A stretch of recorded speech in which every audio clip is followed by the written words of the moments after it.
छात्रों, आज हम बीए द्वितीय वर्ष ऐच्छिक हिंदी पेपर का नाम है निबंध तथा कथेतर गद्य। इस पेपर में हमने पहले भी निबंध देखा, मजदूरी और प्रेम। आज हम आचार्य रामचंद्र शुक्ल का निबंध लज्जा और ग्लानि, ये निबंध हम देख रहे हैं, इस पर हम चर्चा करने वाले हैं। तो सबसे पहले निबंधकार का परिचय हम देखते हैं और फिर निबंध देखेंगे। हमने पहले लेक्चर में देखा था कि जब निबंध जो है, निबंध की परिभाषा, निबंध के प्रकार, निबंध का उदय और विकास और निबंध, इस विधा को 4 कालों में विभाजित किया गया है। वो 4 काल कौन से हैं? तो हमने 4 कालों का संक्षिप्त में परिचय देखा था कि निबंध को किस तरह से 4 भागों में, निबंध की विधा को 4 भागों में, एक तो भारतेंदु काल है, दूसरा है द्विवेदी युग है, भारतेंदु युग, द्विवेदी युग, शुक्ल युग और शुक्लोत्तर युग। तो हम यहाँ पर शुक्ल युग में, यानी कि आचार्य रामचंद्र शुक्ल जी के नाम पर आधारित निबंध युग को रखा गया है शुक्ल युग। तो ये आचार्य रामचंद्र शुक्ल जी का जीवन परिचय हम देख रहे हैं। तो आचार्य रामचंद्र शुक्ल जी जो है, ये बहुत बड़े निबंधकार है, बहुत बड़े आलोचक है, बहुत बड़े साहित्यकार है, इसलिए ही इनके नाम पर आधारित युग का नाम पड़ा शुक्ल युग। दूसरा शुक्लोत्तर युग, यानी कि निबंध के इस अलग अलग भाग को जब बांटा गया तो शुक्ल जी के नाम पर, आचार्य शुक्ल जी के नाम पर, और फिर शुक्ल जी के बाद का जो काल है वो भी शुक्लोत्तर युग इस तरह से माना जाता है। तो हम देखते हैं 1920 से लेकर 1940 तक का जो काल है ये शुक्ल युग माना जाता है। यहाँ पर शुक्ल जी ने ऐसे मौलिक अपने निबंध लिखे हैं। उनके निबंध जो है वैचारिक निबंध है, व्यक्तिक निबंध है, भावनात्मक निबंध है और कहीं कुछ व्यंग्यात्मक भी उनके निबंध है। तो यहाँ जो हम निबंध देखने वाले हैं वो लज्जा और ग्लानि, ये निबंध देखने वाले हैं, जो कि ये एक वैचारिक निबंध भी आता है, वैचारिक निबंध भी है और ये एक भावनात्मक निबंध भी है। वैचारिक यानी कि अपने विचार लेखक ने यहाँ रखे हैं और ये भावनाओं से जुड़ा हुआ है।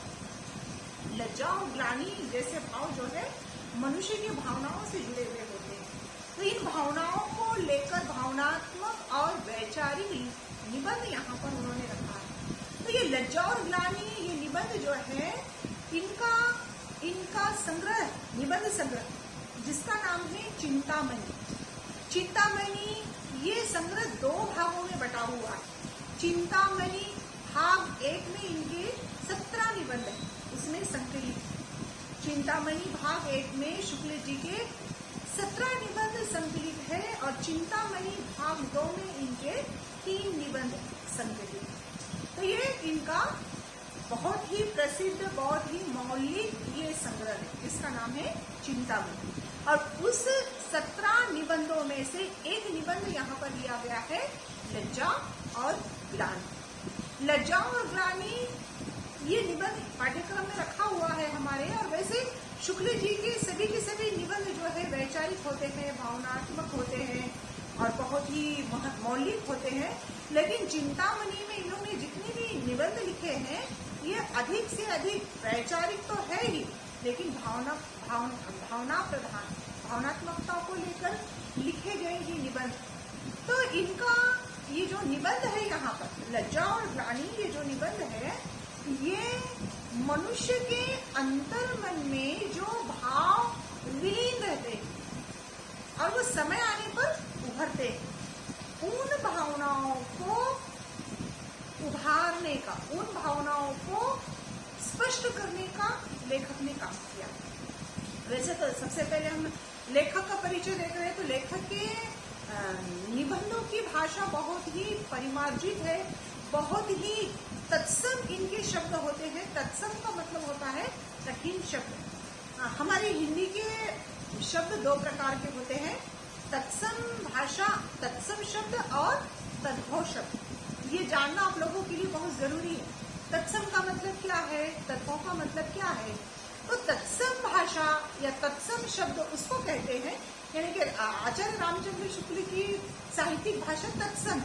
तत्सम का मतलब होता है क्लिष्ट भाषा, और क्लिष्ट का मतलब यह कठिन भाषा। और तत्सम शब्द का मतलब है कि ऐसी हिंदी जिसमें अधिक से अधिक शब्द जो है संस्कृत के आए, इसलिए ये तत्सम शब्द हो जाते हैं, इसलिए तत्सम भाषा हो जाती है। इनकी हिंदी भाषा तत्सम है क्योंकि इनकी भाषा में, इनके साहित्य में अधिक से अधिक शब्द क्या है, संस्कृत आते हैं, संस्कृत मिश्रित। और तद्भव का मतलब होता है जो ऐसी हिंदी भाषा या ऐसे हिंदी शब्द जिसमें संस्कृत के शब्द कम और हिंदी में जो शब्द संस्कृत से आए हैं उसको सरल बनाकर जो शब्द बने हैं उसको तद्भव हिंदी कहा जाता है, तद्भव भाषा कहा जाता है। तत्सम शब्द का मतलब है जो संस्कृत के हिंदी में जैसे कि तैसे संस्कृत के ही रखे गए, जैसे कि ऋषि मुनि संत ये कहा जाता है। तो तिथि, शांति, सर, ये शब्द जो है ये संस्कृत के जैसे कि तैसे जो बोले जाते हैं, उच्चारित किए जाते हैं, वो तत्सम। और तद्भव शब्द का मतलब होता है जो संस्कृत के तो है लेकिन उसको जैसे कि तैसे हिंदी में नहीं रखे गए, उसमें उसको सरल किया गया है, उसमें थोड़े से उसको आसान बनाया गया है। जैसे कि सर्प है तो उसको सांप कहा गया है, निद्रा है, नींद, उसको नींद कहा गया है। तो यहाँ पर इस तरह से जो कठिन शब्द है उसको सरल रख दिया गया है। अग्नि है तो उसको आग कहा गया है। तो ये शब्द जो है हिंदी में सरल करके रखे गए हैं, उसको तद्भव कहते हैं। तत्सम यानी कि क्लिष्ट शब्द, कठिन शब्द जो संस्कृत के जैसे कि तैसे रखे गए। तद्भव का मतलब होता है जो सरल बनाकर, संस्कृत के शब्द सरल बनाकर उसमें परिवर्तन करके हिंदी में रखे गए, जो उच्चारण में, बोलने में, समझने में आसानी होते हैं, उसको तद्भव कहते हैं। तो हम देखते हैं आचार्य रामचंद्र शुक्ल की जो भाषा है, साहित्यिक भाषा, वो तत्सम। तत्सम का मतलब है अधिक से अधिक शब्द कैसे हैं, कठिन है, क्लिष्ट है, संस्कृत के जैसे कि तैसे शब्दों का ये प्रयोग करते हैं। इसलिए इनके निबंधों को समझने के लिए बहुत यानी कि समय लगता है, थोड़ा सा बुद्धिमान होने की जरूरत है, बुद्धि का प्रयोग करने की जरूरत है। तो हम यहाँ पर देखते हैं कि इनकी भाषा जो है संस्कृत प्रधान है। हम देखते हैं कि इनकी भाषा में नवीनता भी है, नवीन प्रयोग इन्होंने किए हैं। हम देखते हैं कि इनकी भाषा में उक्तियाँ, सुक्तियाँ, मुहावरे, कहावतें ये भी देखने को मिलते हैं। तो इनके निबंध जो है ललित निबंधों की कोटि में नहीं आते, ये उच्च कोटि में, मौलिक निबंधों के कोटि में, जहाँ भी तार्किकता है, पांडित्य यहाँ पर दिखाई देता है, इस तरह से इनकी भाषा शैली है। तो हम यहाँ पर देखते हैं कि इनके इस मौलिक निबंध में, चिंतामणि में, उन्होंने एक निबंध रखा है लज्जा और ग्लानि। तो मैं हमेशा बताती हूँ कि भाई कहानी हो, कथा हो, नाटक हो, एकांकी हो, चाहे जो भी हो, गीत हो, उसके शीर्षक को समझना चाहिए। जब तक हम शीर्षक नहीं समझेंगे हम उस कथा को समझ नहीं पाते। तो हमको शीर्षक को जानना बहुत जरूरी है। उसका शीर्षक जब हम समझ लेते हैं तो समझो आधे से ज्यादा साहित्य हमने समझ लिया। तो यहाँ पर इन्होंने, आचार्य रामचंद्र शुक्ल जी ने मनुष्य के मनोभावों को लेकर, चिंतामणि में सभी निबंध जो है मनुष्य के मनोभावों को लेकर लिखा गया है।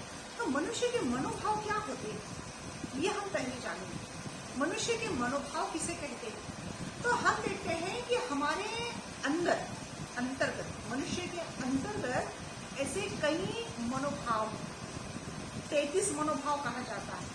भाव जो है 33 छिपे हुए होते हैं हमारे अंदर, जैसे कि क्रोध है, हास्य है, घबराहट है, भय है, डर है, गुस्सा है, प्रेम है, मातृत्व भाव है और नफरत के भाव है, ईर्ष्या, द्वेष, ग्लानि, लज्जा, शर्म, ये सारे भाव जो है इसे 33 माने जाते हैं। अब और भी है, लेकिन मोटे तौर पर हम देखते हैं हमारे अंदर वो 33, वो हमेशा नहीं है, वो समय आने पर उभर कर आते हैं। जैसे कि हमको ऐसे ही गुस्सा आता है कि हम दिन भर गुस्से में रहते हैं क्या, हम दिन भर हंसते रहते हैं क्या, हम दिन भर प्रेम के भाव हमारे अंदर रहते हैं कि नहीं, कुछ देर के लिए कि कोई फिसल कर गिर गया उसको देखकर हम थोड़ी देर हंसेंगे, पेट पकड़ पकड़ कर, जब तक वो याद आता रहेगा तब तक हंसी आती है। किसी व्यक्ति ने हमारे साथ कुछ गलत व्यवहार किया तो उसको देखकर गुस्सा आएगा, थोड़ी देर तक गुस्सा आएगा, लेकिन बार बार हमेशा के लिए गुस्सा नहीं आता। रो रहे हैं, हमको तकलीफ हो रही है, गुस्सा आया है, कुछ बुरा लगा है, रोते हैं, दिन भर नहीं रोते रहते, बार बार नहीं रोते, कुछ देर के लिए, जब तक गुस्सा है, जब तक तकलीफ है, जब तक कुछ दुख का भाव है, तब तक रोते हैं, बाद में धीरे धीरे वो लुप्त हो जाता है। ये भाव तरंगित है, अंतर मन से तरंगित होकर उभर कर आते हैं। जैसे कि हम देखते हैं एक ठहरा हुआ पानी, आप देखो समंदर में, तालाब में पानी ठहरा हुआ होता है, शांत पानी होता है, वैसे मनुष्य का मनोभाव शांत है। और हम देखते हैं पानी जैसा ठहरा हुआ है, उसमें हम एक कंकर मारते हैं, कंकर मारने के बाद पानी में हलचल होती है, हलचल होकर धीरे धीरे धीरे धीरे फिर पानी शांत हो जाता है। हलचल क्यों हुई? जब उसमें एक पत्थर मारा गया, एक कंकर मारा गया, तब उसमें हलचल हुई, और फिर वो हलचल हलते ही रहा, क्यों नहीं, धीरे धीरे होकर फिर वो शांत हो जाता है। वैसे हमारे अंतर्मन में ये भाव छिपे हुए होते हैं। जब कोई घटना घटित होती है, विशिष्ट घटना हमारे साथ होती है, तब वो भाव विचलित होकर उभरता है, और फिर कुछ देर तक वो हलचल करता है, हमारे अंदर से उभरता है, हमारे चेहरे पर, हमारे हाव में दिखाई देता है, और धीरे धीरे फिर वो लुप्त हो जाता है। जैसे कि कुछ घटना देखकर हम हंसते हैं, कुछ देर के लिए हंसते हैं, कुछ और याद कर कर हंसते हैं, लेकिन हम दिन भर हंसते रहते हैं कि नहीं, थोड़ा थोड़ा हंसते हंसते शांत हो जाता है। क्रोध आता है, कुछ देर के लिए किसी पर गुस्सा निकालते हैं, थोड़ी देर गुस्से में रहते हैं, धीरे धीरे शांत हो जाते हैं। कुछ देर के लिए रोते हैं, आंसू निकलती है, धीरे धीरे शांत हो जाता है। कुछ देर के लिए भयभीत हो जाते हैं कुछ देखकर, जैसे कि हम अंधेरे में चल रहे हैं, किसी रस्सी पर पैर गिर गया, पता नहीं पैर के नीचे क्या है, लेकिन भ्रम है कि सांप पर पैर पड़ गया, थक से मन होता है, धर धर धर धर धर। जैसे ही लाइट आ गई, हम देखते हैं पैर के नीचे रस्सी थी, और वो डर, जो भय है, धीरे धीरे धीरे धीरे समाप्त हो जाता है। तो ये भय के भाव, ये क्रोध के भाव, ये हास्य के भाव, करुण भाव, ये सब भाव जो है कुछ समय तक क्षण भंगुर होते, कुछ पल के लिए धीरे धीरे धीरे लुप्त हो जाते हैं, लेकिन हमेशा हमेशा स्थायी रूप से हमारे अंदर रहते हैं, छिपे हुए होते हैं। उसमें जैसे पानी में वो सारी तरंगे रहती है, कंकर पत्थर डालने पर वो तरंगे उभरती है और फिर उसी में लुप्त हो जाती है। वैसे हमारे अंतर्मन में ये मनोभाव छिपे हुए होते हैं। विशिष्ट समय में विशिष्ट घटना होने पर किसी ने तड़ाक से थप्पड़ मार दिया, गुस्सा आ जाता है, लाल लाल चेहरा तमतमाता है, धीरे धीरे फिर वो गुस्सा शांत हो जाता है। वैसे ये अंतर्भाव धीरे धीरे समाप्त हो। तो ये अंतर्भाव कौन कौन से है? तो मैंने अभी बताया, हास्य है, क्रोध है, भय है, घृणा है, ईर्ष्या है, द्वेष है, किसी से नफरत करते हैं। वैसे ही लज्जा भी है और वैसे ही ग्लानि भी। लज्जा और ग्लानि ये भाव। लज्जा और ग्लानि ये क्या है? तो लज्जा का मतलब होता है शर्म। जब हम कुछ ऐसा काम कर रहे हैं कि वो काम गलत, और वो काम करते समय, वो गलत काम करते समय जब हम पकड़े जाते हैं, तो हम जब पकड़े जाते हैं, किसी ने हमको गलत काम करते हुए देख लिया है, तो हम उस व्यक्ति को देखकर लज्जित हो जाते हैं, शर्म महसूस करते हैं। तो कैसे लज्जित होते हैं, कैसे शर्म महसूस करते हैं? अब उदाहरण के तौर पर, एग्जाम्पल के तौर पर, कि भाई एक बच्चा 9 साल का, 10 साल का, 12 साल का बच्चा, और वो किसी सिगरेट की दुकान पर, पान की दुकान पर खड़े होकर सिगरेट पी रहा है। 10 साल का, 12 साल का एक किशोरी है, वही लड़का सिगरेट पी रहा है, और सामने से उसके गुरुजी आ गए, सामने से उसका पिता आ गया, या उसके बड़े भाई या परिचित लोग आ गए, तो वो छोटा बच्चा लज्जित हो जाएगा, शर्म महसूस करेगा कि मैं गलत काम कर रहा था और मुझे किसी ने अपने ने देख लिया, और वो शर्म महसूस करेगा।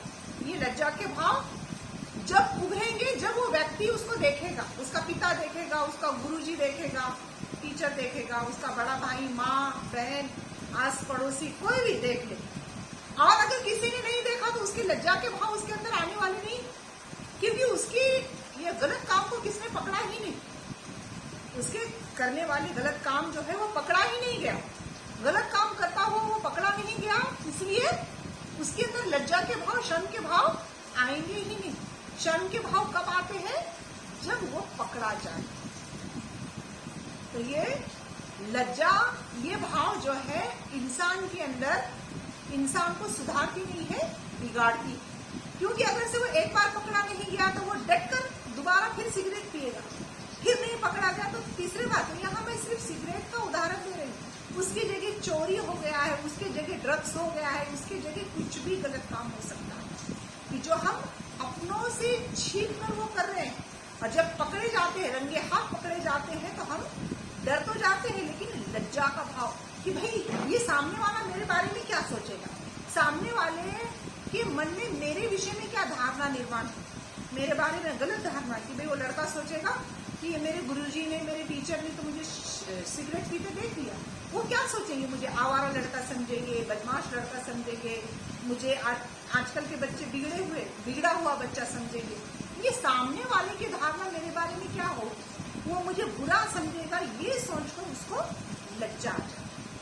तो ये लज्जा, ये भाव जो होते हैं इंसान को सुधारते नहीं। लज्जा से पकड़े जाने पर लज्जा आती है। हम देखते हैं कुछ लोग लज्जा के कारण आंख नहीं मिलाते, शर्म के कारण आंख नहीं मिलाते, लज्जा के कारण सर उठाकर बात नहीं करते। हम देखते हैं कभी कभी कॉन्फिडेंस नहीं होता। हम देखते हैं लड़कियों में बहुत ज्यादा लज्जा होती है। लज्जा मतलब लड़कियां जो अपने आप को कंफर्टेबल महसूस नहीं करती, उनका अपना जो व्यक्तिमत्व है वो अपने आप पर भरोसा करने लायक नहीं होता, वो अपने आप पर विश्वास नहीं रखती, इसलिए वो ऐसे झुककर रहती है, आंख उठाकर बेधड़क होकर बात नहीं करती, कि उनको डर रहता है कि कहीं ना कहीं घर वाले कुछ ना कहें। क्योंकि लड़कियों को हमेशा ये ना करो, वो ना करो, ये ना, ऐसा हंसो नहीं, बोलो नहीं, रोकना टोकना घर परिवार में होता है। इसलिए लड़कियां खुलकर नहीं बोलती कि भाई हम खुलकर बोलेंगे तो लोग क्या कहेंगे, शर्म महसूस करते। लड़के भी जो है कुछ कामों में, जो लड़कियों के काम है वो करने में लड़के शर्म महसूस करते हैं। लेकिन उदाहरण के तौर पर घर पे वो झाड़ू मार रहा है, लड़का जो है घर पर झाड़ू मार रहा है और उसके दोस्त आ गए, तुरंत वो झाड़ू फेंक देगा, शर्म महसूस करेगा कि अरे मेरे दोस्तों ने मुझे झाड़ू लगाते हुए, मुझे बर्तन धोते हुए देख लिया है,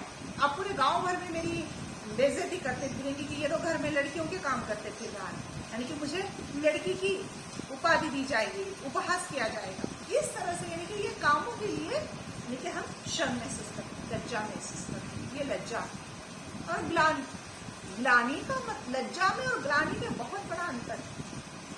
दोनों भाव अंतर मन से, दोनों के भाव मन से, लेकिन लज्जा से इंसान सुधरता नहीं है और ग्लानि से इंसान में सुधारना होती है। तो ग्लानि क्या है? ग्लानि का दूसरा अर्थ है पश्चाताप, कि जब हम पश्चाताप करते हैं तो हमने अगर से झूठ बोला, हमने अगर से गलत कहा, और वो गलत कहते समय, चोरी करते समय, झूठ बोलते समय किसी ने पकड़ लिया तो लज्जा के भाव निर्माण होते हैं। लेकिन झूठ बोलते समय, गलत काम करते समय, किसी का दिल दुखाते समय किसी ने पकड़ा नहीं, किसी के मन में हमारे बारे में कोई गलत धारणा भी नहीं, लेकिन हमारा ही अंतर्मन, हमारी ही आत्मा, हमारा ही ज़मीर हमें झिझोड़ता, ये गवारा नहीं देता कि तुमने गलत किया, तुमने झूठ क्यों बोला, तुमने किसी का दिल क्यों दुखाया, तुमने ये गलत काम क्यों किया। जब ये हमारी अंतर आत्मा हमको धिक्कारती है, अंतर आत्मा हमको झिझोड़ती है, तब ग्लानि के भाव निर्माण होते हैं, तब पश्चाताप के भाव निर्माण होते हैं। हम देखते हैं बड़े बड़े राजा महाराजा, इन लोगों ने ग्लानि के कारण, पश्चाताप के कारण राजपाट छोड़ दिया। हम अशोक का उदाहरण लेते हैं, सम्राट अशोक। हम देखते हैं कि सम्राट अशोक ने जब युद्ध किया तो हजारों लाखों लोगों का खून बहाया, और जब उसने देखा लाशों की ढेर पड़े हैं, बच्चे, स्त्रियां जो है ये क्या हो गई है, स्त्रियां विधवा हो गई है, बच्चे अनाथ हो गए हैं, रक्त से पूरी धरती लाल हो गई है, और जब उसने देखा कि मेरे एक युद्ध के कारण पूरी मनुष्य जाति यहाँ पर समाप्त हो रही है, तब उसको पश्चाताप हुआ, उसको अपनी करनी पर ग्लानि हुई, और उसने सब कुछ त्याग किया, राजपाट त्याग दिया। जिस राजपाट को प्राप्त करने के लिए योद्धा होकर अपने राज्य को बनाए रखने के लिए जिसने पूरा मनुष्य हानि की, रक्त से पूरी धरती लाल कर दी, उसने वही राजपाट त्याग दिया और बौद्ध धर्म को स्वीकार किया, दीक्षा ली। इसको कहते हैं पश्चाताप, इसको कहते हैं ग्लानि, और ग्लानि के लिए कहा जाता है आत्मग्लानि। ठीक है, आत्मा से यह ग्लानि के भाव निर्माण होते हैं। तो ग्लानि से इंसान में, ग्लानि भाव से इंसान में सुधारना होती है, लज्जा भाव से इंसान में सुधारना नहीं होती। ग्लानि से, पश्चाताप से इंसान में सुधारना की यानी कि कहीं ना कहीं आशा रहती है। तो अगर से अब हम बहुत सच्चे हैं, अच्छे हैं, और हमने झूठ बोल दिया, और फिर कुछ देर के बाद हमारा मन कहता है कि अरे अपने माँ बाप से हमने झूठ बोला, अरे हमने अपने लोगों से हमने झूठ बोला, अंदर ही अंदर मन हमारा कचोटता, अंदर आत्मा हमको ही धिक्कारती है कि तुमने झूठ क्यों बोला, तुमको झूठ नहीं बोलना, तुमने अपने माँ बाप को झूठ बोला, वो बेचारे तो तुम पर विश्वास कर रहे हैं, और तुमने सीधा सीधा झूठ बोल दिया, और उन्होंने तो आप पर विश्वास कर दिया, तुम पर विश्वास कर दिया। तो कहीं ना कहीं हमारी सच्चाई हमको धिक्कारती, हमारा उसको ज़मीर कहते हैं, ज़मीर हमको धिक्कारता है, हमारी अंतरात्मा हमको धिक्कारती है, और हम फिर उस समय ही ये तय कर लेते हैं, निर्णय कर लेते हैं कि नहीं, इसके बाद मैं झूठ नहीं बोलूँगा, इसके बाद मैं कोई गलत काम नहीं करूँगा। तो इसको कहते हैं ग्लानि के भाव। तो इस तरह से लेखक ने लज्जा और ग्लानि ये दोनों अंतर्भाव को लेकर भावनात्मक निबंध, विश्लेषणात्मक निबंध और वैचारिक निबंध के रूप में इस निबंध को रखा है। तो जहाँ पर ये इंसान के भाव किस तरह से हमारे मन में उभरते हैं और किस तरह से ये विलीन भी हो जाते हैं, एक उचित समय पर विशिष्ट घटना में ये भाव निर्माण होते हैं, और कुछ देर के बाद पश्चाताप होता है और फिर धीरे धीरे समाप्त हो जाता है। लज्जा भी जो पकड़े जाने पर कुछ देर तक रहती, जब तक उस आदमी की नज़र हमसे मिलती है, हमारी नज़र उससे मिलती है, लज्जा के भाव रहते हैं, और बाद में धीरे धीरे समाप्त हो जाते हैं। लेकिन लज्जा में और ग्लानि में अंतर ये है, दोनों एक जैसे ही, लेकिन दोनों गलत काम करने पर, दोनों यानी कि बुरे काम करने पर निर्माण होते हैं। लेकिन लज्जा से इंसान में सुधारना नहीं होती, बल्कि वो और बिगड़ता है कि अरे किसी ने नहीं देखा, चलो हम कल और चोरी करेंगे, किसी ने नहीं देखा, कल और सिगरेट पिएंगे, कल और ड्रग्स लेंगे, कल और गलत शराब पिएंगे, कल और झूठ बोलेंगे। लेकिन ग्लानि से नहीं। जब एक बार मन पश्चाताप होता है, एक बार मन में ग्लानि निर्माण होती है, हमारा मन दोबारा वो काम करने से हमको रोकता है, और इस तरह से मनुष्य में उसमें सुधारना होती है, उसके अंदर सात्विक भाव आ जाते हैं, अच्छे भाव आ जाते हैं। तो इस तरह से हम देखते हैं आचार्य रामचंद्र शुक्ल जी का निबंध जो है लज्जा और ग्लानि, इसमें लेखक ने लज्जा भाव और ग्लानि भाव, इन दोनों भावों को लेकर एक बहुत ही वैचारिक और भावनात्मक निबंध लिखा है। तो ये निबंध कैसा है, क्या है,